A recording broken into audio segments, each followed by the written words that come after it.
شروع کرتا ہوں اللہ کے نام سے جو بڑا مہربان اور نہایت رحم کرنے والا ہے۔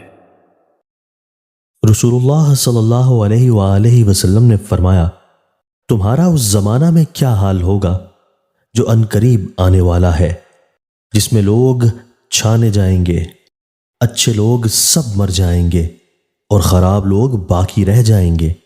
جیسے چھلنی میں سے آٹا چھننے سے بھوسی باقی رہ جاتی ہے، ان کے عہد و پیمان اور امانتوں کا معاملہ بگڑ چکا ہوگا اور لوگ آپس میں الجھ کر اور اختلاف کر کے اس طرح ہو جائیں گے۔ پھر آپ صلی اللہ علیہ وآلہ وسلم نے اپنے ایک ہاتھ کی انگلیوں کو دوسرے ہاتھوں کی انگلیوں میں ڈال کر دکھائیں۔ لوگوں نے عرض کیا، اللہ کے رسول، اس وقت ہم کیا کریں؟ آپ صلی اللہ علیہ وآلہ وسلم نے فرمایا، جو بات تمہیں معروف اچھی معلوم ہو اسے اپنا لو، اور جو منکر بری معلوم ہو اسے چھوڑ دینا، اور تم اپنی خصوصی معاملات و مسائل کی فکر کرنا اور عام لوگوں کے مائل کی فکر چھوڑ دینا۔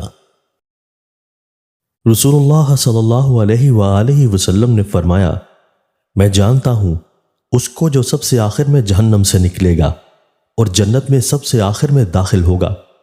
وہ شخص جہنم سے گھسیٹتا ہوا نکلے گا، اس سے کہا جائے گا، جاؤ اور جنت میں داخل ہو جاؤ۔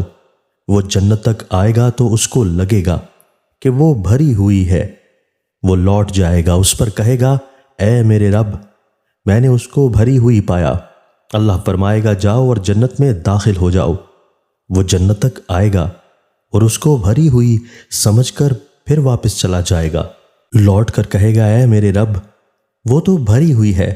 اللہ تعالیٰ فرمائے گا، جاؤ اور جنت میں داخل ہو جاؤ، تمہارے لیے دنیا اور اس کے مثل 10 دنیاؤں کی جگہ جنت میں ہے۔ وہ کہے گا، کیا تو مجھ سے مذاق کر رہا ہے؟ حالانکہ تو بادشاہ ہے۔ یہ حدیث بیان کرتے ہوئے میں نے رسول اللہ صلی اللہ علیہ وآلہ وسلم کو دیکھا کہ آپ اتنا ہنسے کہ آپ کے اخیر کے دانت ظاہر ہو گئے، یعنی کھلکھلا کر ہنس پڑے۔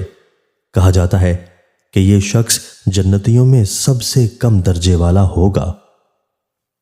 دوستو، اللہ تعالی ہمیں ان احادیث مبارکہ پر عمل کرنے اور اپنی زندگیوں کو سنوارنے کی توفیق عطا فرمائے۔